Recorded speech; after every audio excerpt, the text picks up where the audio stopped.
Boa noite, amigos. Boa noite, Célia. Boa noite, Nivaldo. Boa noite a todos. Então, mais uma segunda-feira começando à noite e o nosso estudo. E é sempre com muita alegria que estamos aqui para darmos continuidade a esse estudo que para nós é edificador. É um estudo que nos transforma, que faz com que a gente tenha uma outra visão da nossa vida, da nossa condição de encarnados aqui na Terra. Nivaldo, você falou agora na nossa condição de encarnados aqui nesse orbe, né? E esse livro que nos alerta para a nossa essência espiritual, para a nossa necessidade de nos enxergarmos, de tomarmos conhecimento de que nós somos espíritos. Estamos aqui só fazendo um curso, né? Fazendo aqui uma viagem de um curso em que viemos aqui estudar, aprender pelas nossas experiências. E aí essas experiências vão depender dos nossos comprometimentos, do que cada um de nós precisa aprender. E essa programação dessa grade curricular, a gente prepara lá no mundo espiritual, antes de nascer, na nossa confecção do nosso planejamento reencarnatório. A gente sempre fala isso aqui. Esse estudo, Nivaldo, nos alerta, nos mostra que nós somos seres espirituais vivendo uma experiência terrena, né? Então, quando você fala isso, quando nós nos olharmos no espelho, não temos que pensar eu tenho um espírito. Não, nós somos um espírito que temos um corpo físico. Não somos um corpo físico que temos um espírito. Não. Então, essa experiência, né, Célia, ela é programada no mundo espiritual. Então nós nascemos, nós vamos aqui passar por uma série de dificuldades, estamos no mundo de provas e expiações e vamos retornar a esse plano espiritual, né? Queira nós ou não. Não conhecemos ninguém com 200 anos, então vamos ter que retornar. Para nós é doloroso a perda de entes queridos, mas temos que entender que isso faz parte do processo de evolução do espírito. Eu costumo falar, Nivaldo, que a morte faz parte da vida. Faz parte da vida. Só morre. A vida é uma só. A vida é única. E nós vamos estar na carne ou no mundo espiritual até que a gente precise depurar todas as nossas mazelas, né? As nossas viciações, orgulho, vaidade, e aprendermos a todas as virtudes. Então, Célia, vamos fazer a nossa prece de abertura, sempre pedindo a Deus, agradecendo pela oportunidade de estarmos aqui realizando esse estudo junto com vocês, agradecendo a Maria Santíssima, aos nossos guias e mentores espirituais, aos mentores da nossa casa, o MAP, Francisco de Assis, Fabiano de Cristo, agradecendo a nossa casa que nos possibilita estarmos aqui toda segunda-feira realizando esse estudo, com muito empenho, né? Então, e que nos deixa assim com uma satisfação muito grande, uma alegria de estarmos aqui. Vamos então à nossa reflexão da noite. A gente recebe durante a semana várias postagens, né? Mensagens. A gente escolhe uma para trazer aqui para vocês, para a gente poder refletir durante a semana. E sempre, Nivaldo, essas mensagens que a gente traz para as nossas reflexões, a gente procura, né, encaixá-las dentro desse estudo. Dentro da nossa vida, do que nós estamos estudando, né? O que nos diz, e a gente acha que vai dizer também a todos nós. Para vocês, Então, hoje vai ser colocado aí na tela para vocês, e ela diz assim: quando não reconhecemos os nossos erros, nos tornamos caçadores de culpados. Mas não é verdade? E na figurinha está aí, né? Um acusando o outro. E não é assim que a gente procede, Célia. Nós, normalmente, queremos encontrar um culpado para as nossas falhas, seja ela qual for. Seja ela qual for. Né? Sempre nós vamos querer buscar um culpado. A gente não avalia o quão da nossa responsabilidade nos nossos atos, em qualquer lugar, em qualquer ponto de nossas vidas, seja no financeiro, falamos aqui na profissional, na familiar. Nós temos que buscar as nossas responsabilidades. Porque, Célia, eu não posso controlar o que o outro pensa, sente ou fala, mas eu posso controlar o que eu penso, o que eu falo e o que eu faço.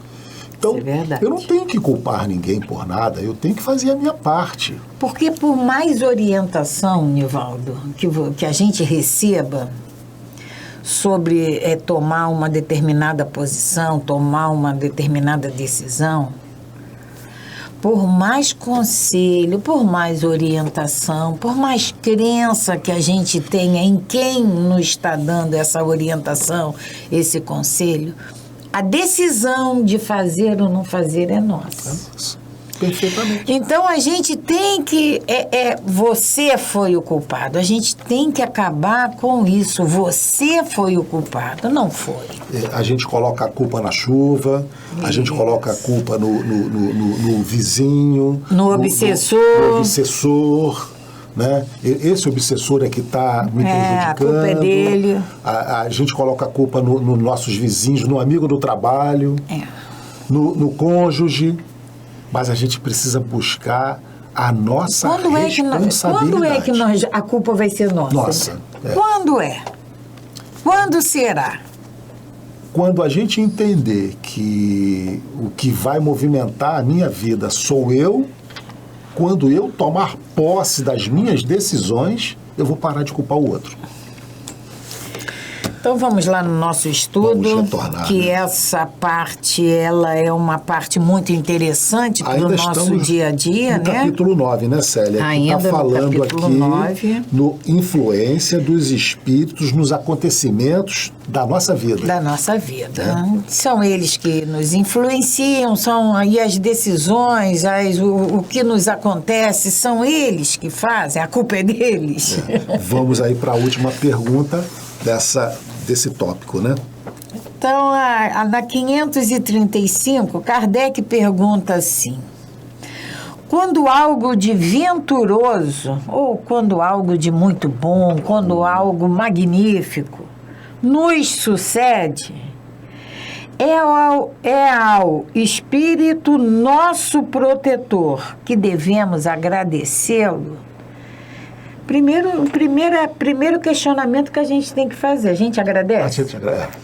As coisas boas que nos acontecem, né? Nos lamentamos, mas será que nós estamos agradecendo? Agradecendo. E a espiritualidade nos responde: agradecei primeiramente a Deus, sem cuja permissão nada se faz. Deus concede. Se nós conseguimos, se nós atingimos aquele algo venturoso, foi porque Deus consentiu.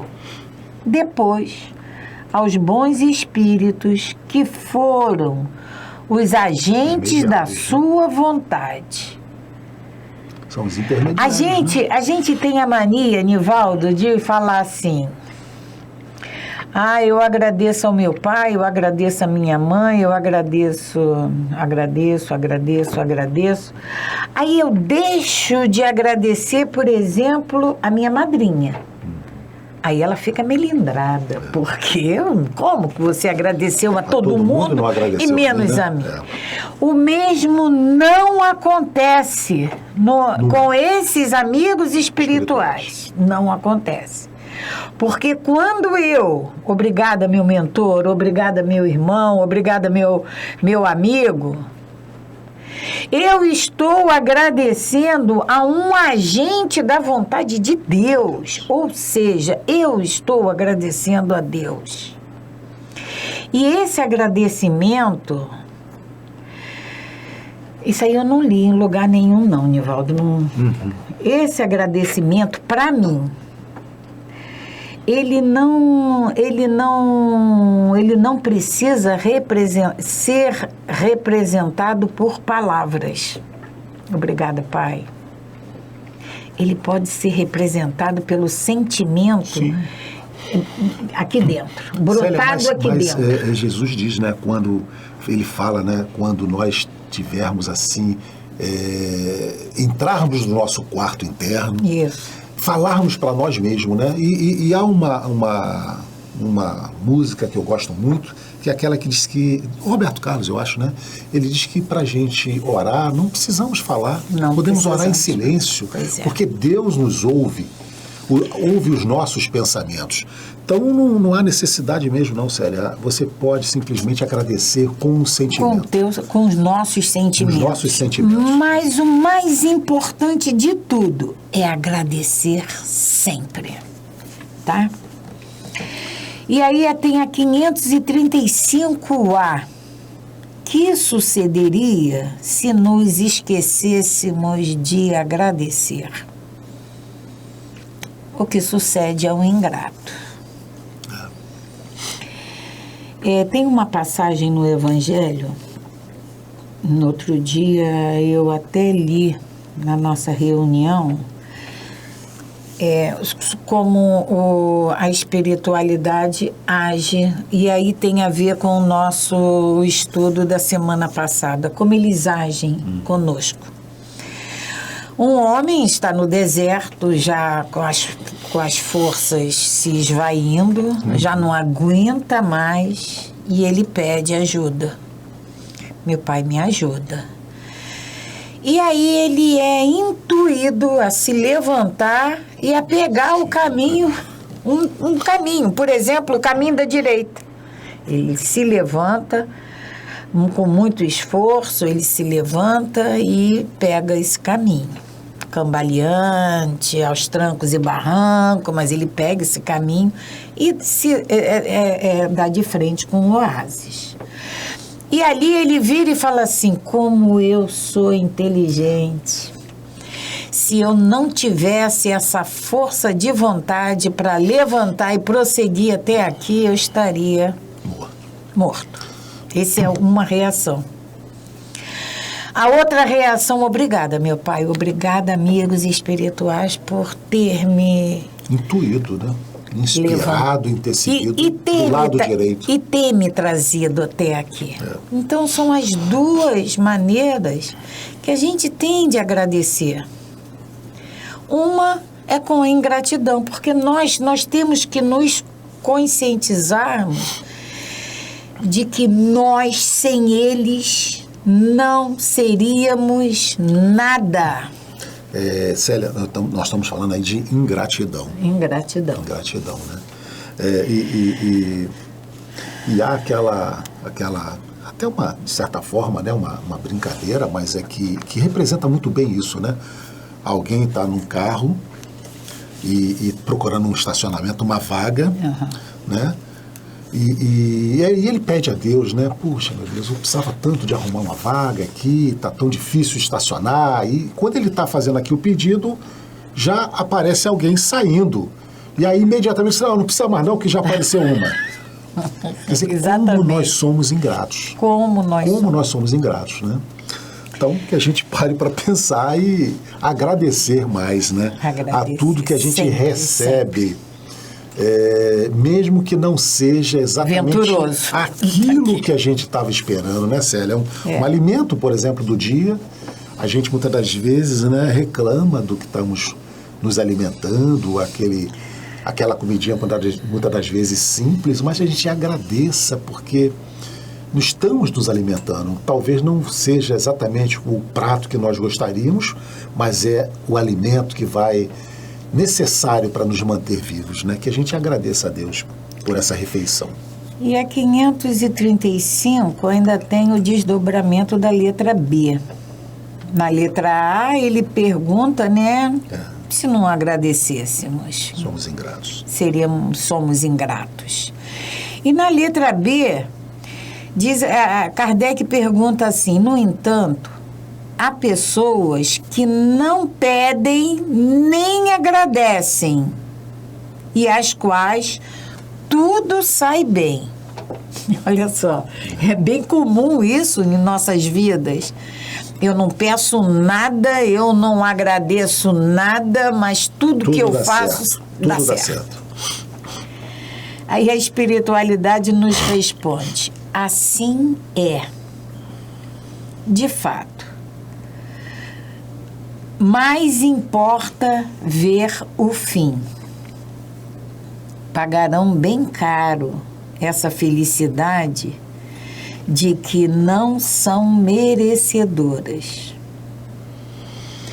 Pois quanto mais houverem recebido, tanto maiores contas terão que prestar.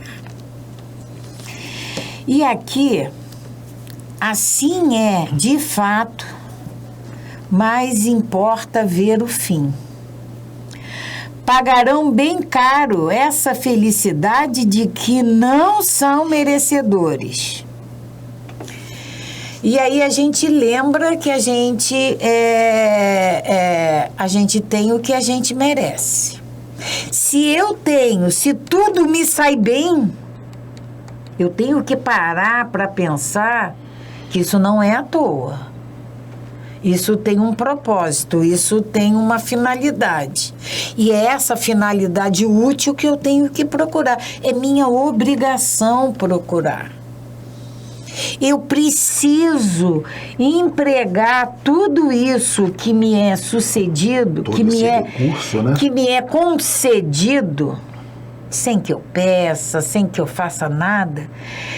Tudo isso que me é concedido, eu preciso empregar com um fim útil. E a espiritualidade nos alerta que, quanto mais houverem recebido, tanto maiores contas terão que prestar. Então, é para a gente começar... fazer essa reflexão, né, Célia? Porque muitas das vezes nós observamos, né, muitas pessoas que, na prática de atitudes que não são das mais corretas, e vão até o final da vida. Né? Do nosso ponto de vista, se dando bem. Mas eles nos alertam para que a gente observe o final.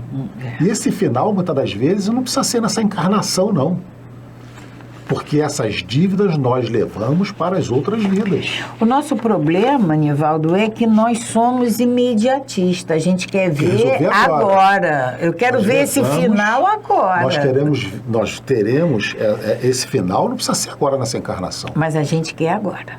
Por isso é que quando nós vamos fazer a nossa composição do nosso planejamento reencarnatório, nós temos que levar em consideração as vidas que nós tivemos aqui.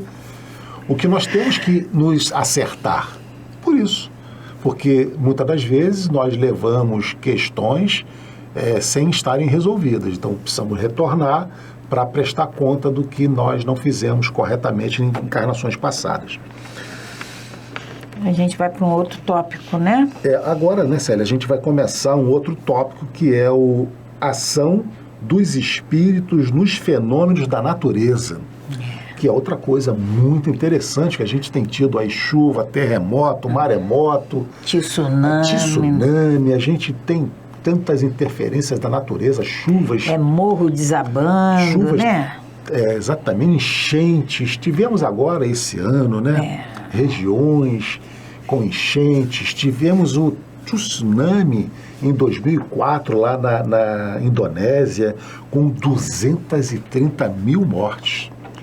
Então é sobre como isso é que pode? Como é que é isso? Como é que funciona isso? Vulcão funcionando aí, como é isso? Será que os espíritos controlam esses fenômenos da natureza? Então Kardec vai fazer uma série de perguntas e os espíritos vão nos esclarecer como funciona isso. Né? E a primeira pergunta que ele nos faz é a 536. Ele pergunta assim: os grandes fenômenos da natureza, aqueles que são considerados como uma perturbação dos elementos, são devidos a causas fortuitas ou têm como um objetivo providencial? Causas fortuitas acontecem por acontecer. Aconteceu, foi por acaso. Só falta falar por acaso. Foi por acaso ou teve algum objetivo providencial? Teve um objetivo, né? E eles respondem: tudo tem uma razão de ser e nada acontece sem a permissão de Deus. Vou ler mais uma vez essa resposta, né? Tudo tem uma razão de ser. Tudo. E nada acontece sem a permissão de Deus. A gente volta àquela expressão que a gente usa, escutamos dos nossos bisavós, né? Não cai uma folha de uma árvore se Deus não quiser. Então, tudo aqui tem uma razão. Tudo tem uma razão. Nada acontece sem a permissão de Deus. Então, vulcão, chuvas torrenciais, inundações, mortes, tudo isso tem uma razão. A permissão. Tem uma razão e tem a permissão de Deus.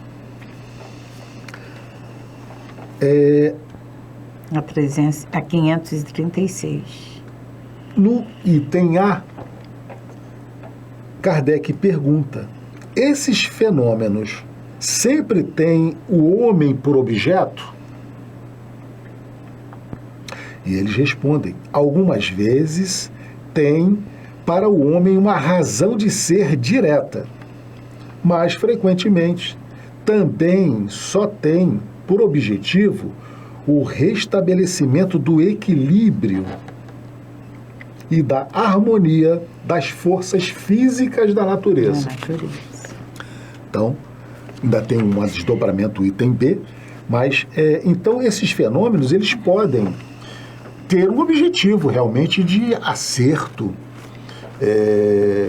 com aquela população residente daquele local, mas pode ser simplesmente uma harmonização necessária da natureza, uma harmonização física da natureza realmente, que vai afetar o homem, vai causar, muitas das vezes, o que nós conhecemos como catástrofes, né?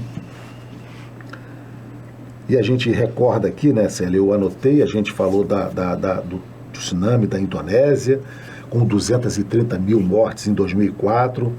A gente lembra aqui, muito famoso no Rio de Janeiro, o Morro do Bumba. Tivemos agora também, né, Recife com inundação, Petrópolis, Angra dos Reis. Agora, quando a gente fala, por exemplo, o tsunami, né, que é uma dessas causas fortuitas, né, porque quando a gente vai imaginar aquela onda imensa invadindo a cidade, e ainda dentro do tsunami, a gente tem que reparar que essas 230 mil mortes matou todo mundo? Não. Teve gente que sobreviveu. Teve alguns sobreviventes. Ou seja, o tsunami aconteceu e arrastou quem tinha. E levou quem tinha que retornar ao mundo espiritual. Então, nada é assim, sabe? Ao acaso. Ao acaso. Tem uma programação, tem uma finalidade, tem um porquê. É como ele diz aqui... Tudo tem uma razão de ser. Tudo tem uma razão de ser. Nada acontece sem a permissão de Deus. Sem a permissão de Deus. A gente tem que ter isso muito claro. Nesse caso do tsunami, por exemplo, tinha pessoas que estavam praticando aquela pesca submarina, né? E que quando retornou não sabia nem o que tinha acontecido. O que é isso? Tudo destruído. Porque todo aquele volume de água passou e ele estava lá embaixo, né? Não percebeu. Então nada é por acaso. Deus consente. Deus nós temos que ter sempre em nossas mentes que dentro do maior tumulto, dentro da maior conturbação, tem um comando sereno e equilibrado. Esse comando nunca vai ser afetado. E aí ainda tem o desdobramento, o item B, Kardec pergunta: concebemos perfeitamente que a vontade de Deus seja a causa primeira, nisto como em todas as coisas. Porém, como sabemos que os espíritos têm uma ação sobre a matéria e que são os agentes da vontade de Deus, perguntamos se alguns dentre eles não exerciam uma influência sobre os elementos para agitá-los, acalmá-los ou dirigi-los. E eles respondem: a vontade é de Deus. A vontade é de Deus, mas os espíritos vão fazer com que isso aconteça. Porque, Célia, Deus está no comando central. Nós sabemos que estávamos falando, né, até ainda há pouco, sobre essa influência dos espíritos nas nossas vidas. Mas eles agem só nas nossas vidas? Não. Nós falamos aqui dos espíritos protetores, das ruas, dos estados, dos países, das famílias. Então, esses espíritos também influenciam nos fenômenos da natureza. Não Deus diretamente, mas é através dos espíritos que ela vai se manifestar. E, na pergunta, Kardec ainda diz assim: sabendo que os espíritos exercem ação sobre a matéria e que são os agentes da vontade de Deus. Os agentes da vontade de Deus. Perfeitamente. E aí vamos lembrar de Jesus.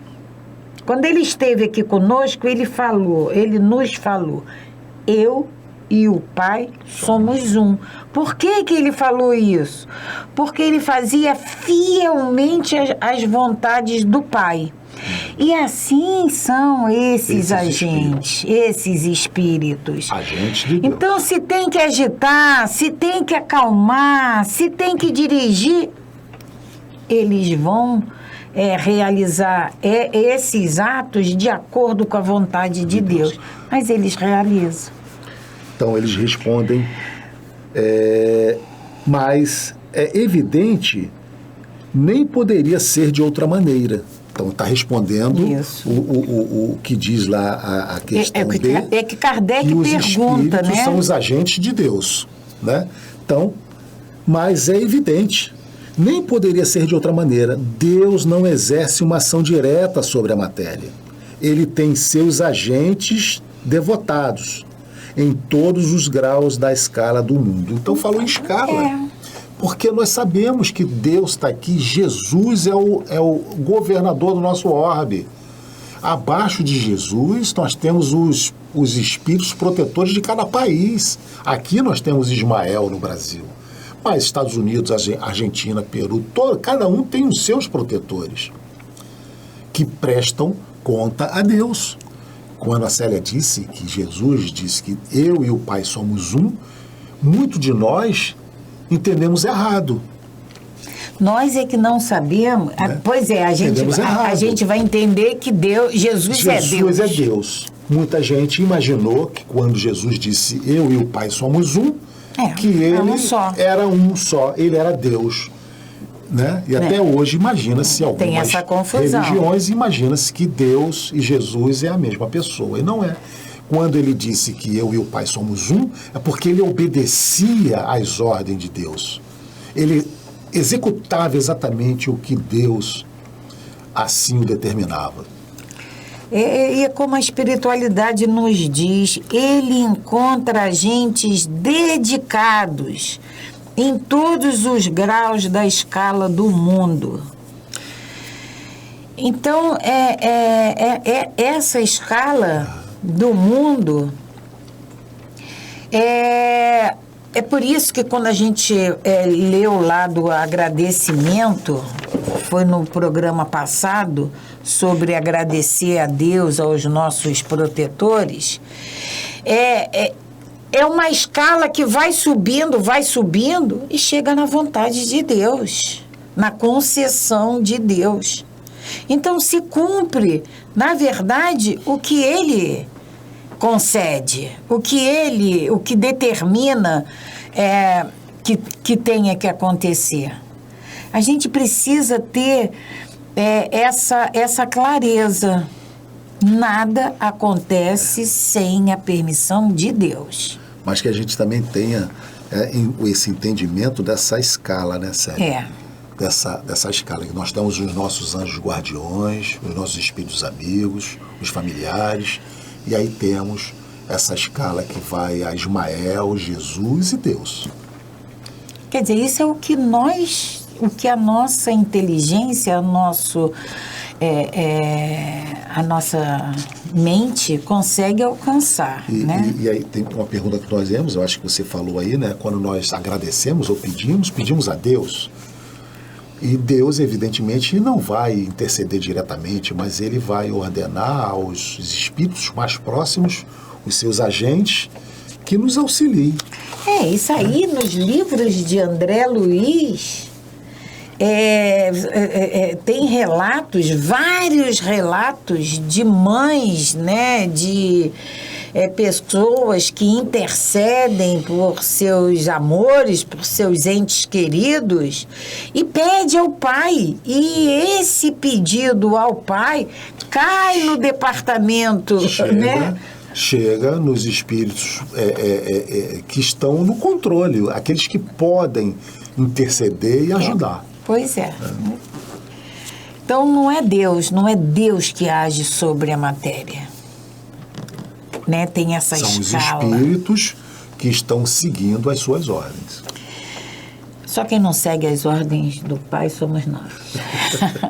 As leis dele. Ainda, né? As leis estão na nossa consciência e ainda assim a gente bate de frente com elas. Mas ainda, um dia a gente vai cansar de fazer isso. Eu acho que já batemos mais direto nessa área. Claro. Então, a 537.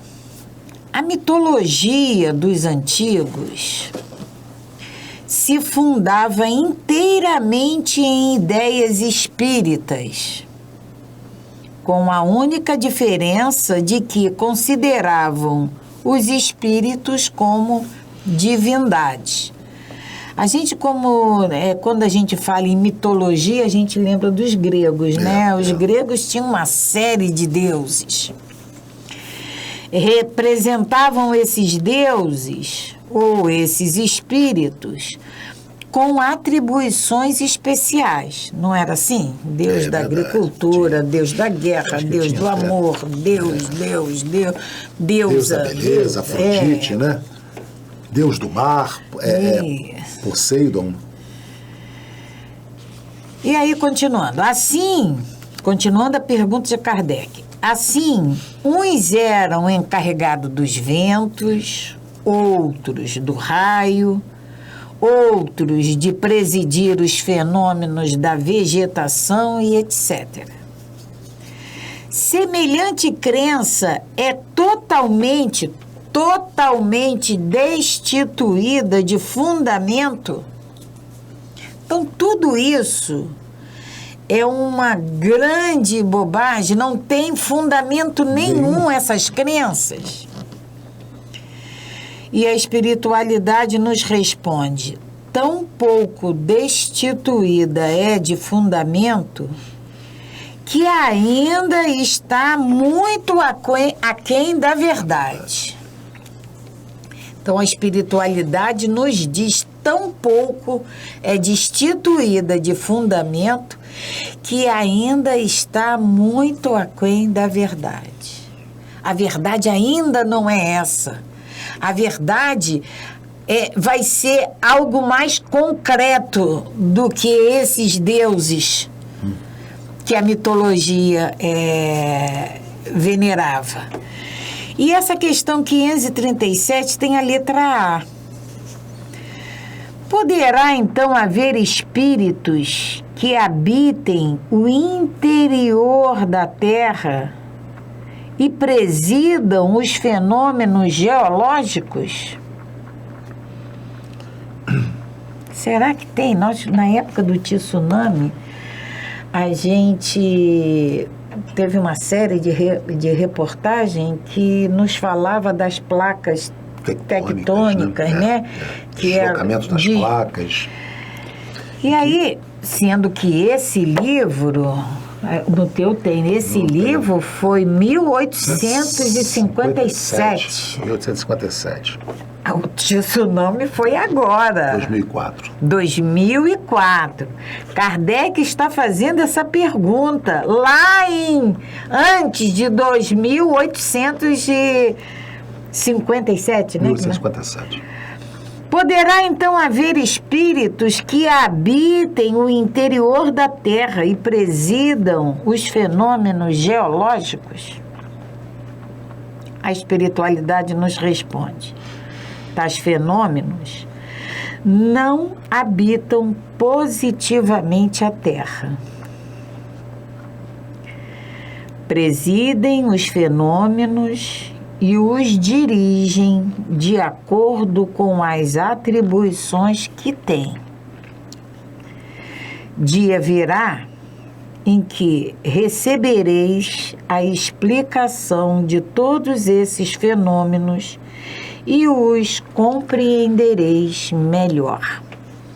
Então, Kardec pergunta se há espíritos que habitam o interior da Terra e que são os responsáveis por esses fenômenos geológicos.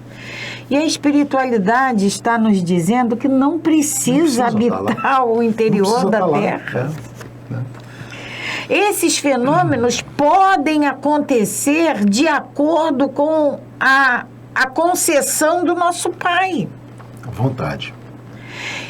E é o que eles nos dizem. Hoje a gente não consegue compreender muito bem isso. Como? Se não está lá, como é que acontece? Como essas placas se moveram? Porque a gente, a nossa inteligência ainda é muito pequenininha, o nosso pensamento ainda é muito ilimitado. Limitado ainda para esse entendimento. Como a espiritualidade diz, vai chegar o dia em que nós vamos compreender essas isso. Explicações. Tá? Enquanto nós formos assim limitados, não tem como. Por mais que se explique, nós não vamos entender. Mas eu acho que hoje já dá para a gente entender, né, Célia? Que não há necessidade dos espíritos que controlam um determinado vulcão estarem lá dentro do vulcão. Nós já temos esse entendimento hoje. Não é nenhum botãozinho que vai falar erupção, não erupção. Não é. Não é. É a vontade que vai conspirar com que aconteça aquela movimentação. E aí nós vamos... Nós devemos compreender isso melhor quando nós entendermos mais o magnetismo, o fluido universal, né? Falta esse conhecimento. Para que a gente possa entender essa movimentação desses fenômenos e como os espíritos agem. Porque, até porque, Célia, a gente não vai conseguir entender o porquê de uma enchente dessa que houve mortes. Não conseguimos entender ainda isso. Quer dizer, em condições normais, né, Nivaldo? Em condições normais. Porque a gente pensa assim, puxa vida, mas tem um local lá que está seca e aqui inundou. Mas muitas das vezes, né, Nivaldo, a ação do homem justifica, não, explica. Aquela inundação. Né? Essa ocupação desordenada, esse assoramento desordenado.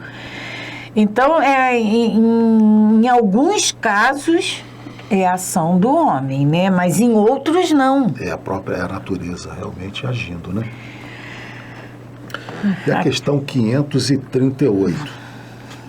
Os espíritos que presidem aos fenômenos da natureza formam uma categoria especial no mundo espiritual?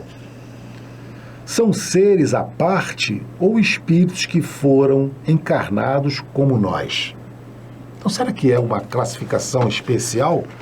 A gente, pelo que nós já estudamos, a gente sabe que não, né? E a resposta deles é muito curtinha. Eles dizem assim para nós: que o serão ou o que foram? Então, a pergunta é: os espíritos que presidem aos fenômenos da natureza formam uma categoria especial no mundo espiritual? São seres à parte ou espíritos que foram encarnados como nós? Que o serão ou que foram? É o que eles nos respondem. Porque nós não vamos retornar ao mundo espiritual, então foram encarnados ou estão no mundo espiritual e um dia vão reencarnar. São espíritos. São espíritos. Não existe, quer dizer, existe classificação de espíritos segundo a tabela que Kardec cria, né, na classificação dos espíritos. Mas não existe essa classificação especial, né? especial para fazer isso. Não. São espíritos que já têm uma evolução que o classifica para atuar naquele campo, né? Dentro daquele entendimento, como os nossos anjos guardiões são uma classe de espíritos evoluídas, mais que nós, para que eles possam nos ajudar, né? O item A, Kardec pergunta dessa 538, né? Esses espíritos pertencem às ordens superiores ou inferiores da hierarquia espiritual? Só lembrando, Nivaldo, né, que essas ordens superior ou inferior se refere à moralidade desses espíritos. Exatamente. E a resposta é: isso depende do seu papel, ser mais ou menos material ou inteligente. Uns comandam, os outros executam. Os que executam as coisas materiais são sempre de uma ordem inferior, entre os espíritos como entre os homens. Como entre os homens. Então, lembra de um nós colocamos exemplo, né? Na época que nós estávamos estudando, nós falamos sobre os carregadores do Cais do Porto, Cais do Porto. Em que há uma ordem, mas que há aqueles trabalhadores que fazem a parte do carregamento, né? do braçal. No mundo espiritual também. A mesma coisa. Eles dizem aqui para nós que também há essa parte dos espíritos que fazem a parte da inteligência, mas eles também precisam desses trabalhadores de uma ordem inferior para fazer esse trabalho braçal. E quando eles dizem aqui, os que executam coisas materiais são sempre de ordem inferior, isso não quer dizer, isso aqui nos mostra que todos nós temos que ter a necessidade de trabalhar. Perfeitamente. Porque como eles são inferiores, então não vamos dar trabalho a ele? Não, trabalhar. Todo mundo tem que trabalhar.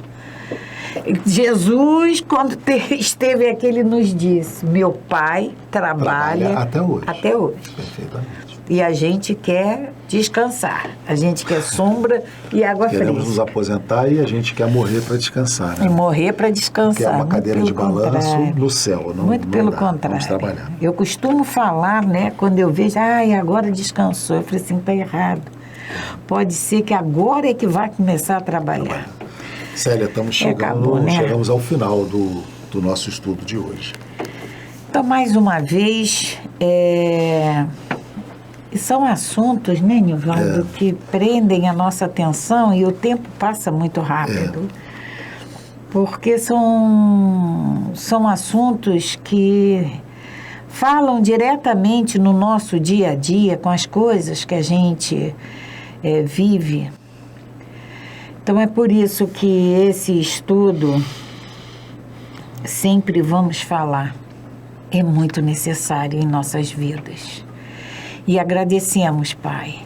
Agradecemos pela oportunidade de termos toda essa codificação ao nosso alcance, à nossa disponibilidade, para que, Pai, quando regressarmos à nossa verdadeira pátria, que a gente não possa chegar aí e falar: eu não sabia que nada disso eu precisava fazer, que era necessário que eu fizesse. Porque essa codificação, esses livros que com tanto carinho Kardec nos deixou, nos mostra, nos norteia o caminho que temos que percorrer. Obrigada, Pai, obrigada, Mestre Jesus, obrigada, amigos espirituais. Nivaldo, nós esquecemos, mas dia 17, né? Sim, dia 17 agora, dia é verdade. De Fabiano de Cristo, que é o nosso... Um dos protetores, um dos mentores de nossa casa. Então aqui fica a nossa homenagem a Fabiano de Cristo, né? Dia 17. Esse irmão tão humilde. Tão querido nosso. Tão querido da nossa casa, do nosso coração. Obrigada, Fabiano. Paz e bem, paz e luz. Paz, muita paz.